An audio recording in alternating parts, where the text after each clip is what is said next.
తాగి తప్పుదోవన వెళుతున్న కొడుకు కోసం వస్తారని నాకు తెలుసు.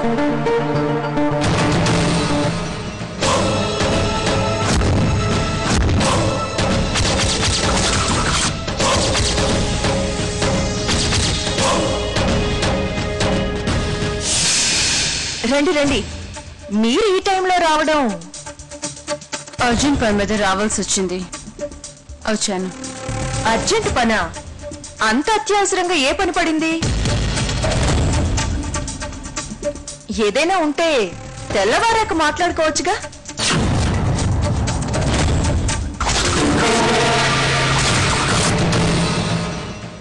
మరీ అంత అర్జెంట్ పని అయితే ఇప్పుడే మాట్లాడుతురు.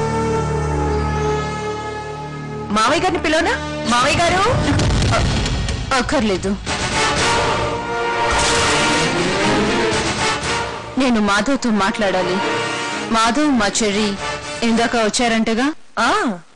వచ్చారు. పీకల దాకా తాగి కింద మీద పడుతున్న మీ చెర్రి అతన్ని కంట్రోల్ చేయలేక మా మాధవ్.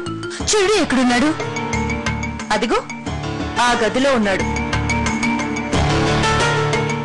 మీతో కూడా మాట్లాడలేని పరిస్థితిలో ఉన్నాడు.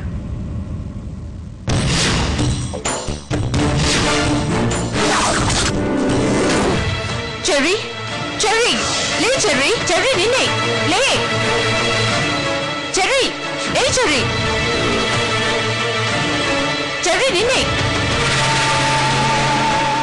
Cherry, A cherry, come on get up cherry, cherry, ray cherry లే, చెర్రి లే, చెర్రి లే, get up cherry.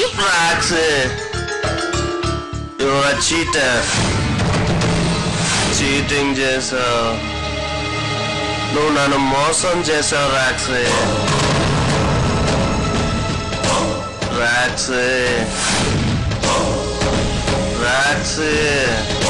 Cherry, come on get up cherry, నిన్నే, ఏ చెర్రి లేగు, లే చెర్రి.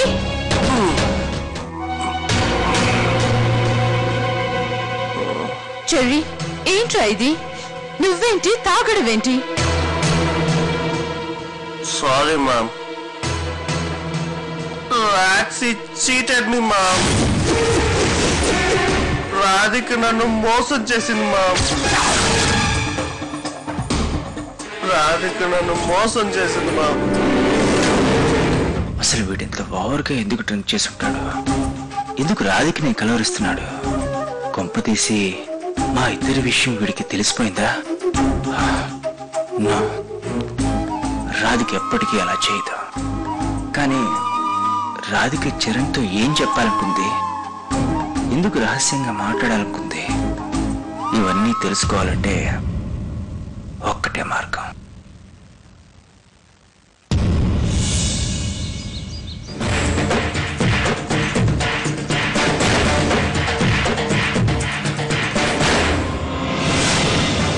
సురేంద్ర వర్మ గారు,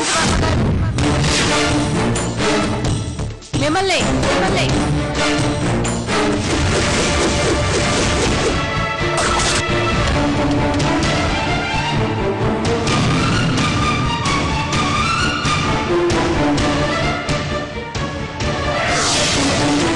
ఒరే రావుడు, ఏం జరిగిందా? నా కొడుకుని మీరంతా ఫోన్లు చేసి ఒక బొమ్మలు ఆడుకుంటారా? పెళ్లి సమయం దగ్గరకు వచ్చేసరికి ఇలాంటి అపోహలు అనుమానాలు రావడం శుభం కాదు. ఇది కుటుంబ పరువు మర్యాదలకు సంబంధించిన విషయం. ఏ కాస్త అటు ఇటు అయినా ఏ ఒక్కరూ తట్టుకోలేరు బాబు. అంతా వాడి నోటి నుంచి చెప్పిస్తారా? పెళ్లికి ముందే రాధిక ఎవరినో ప్రేమించింది.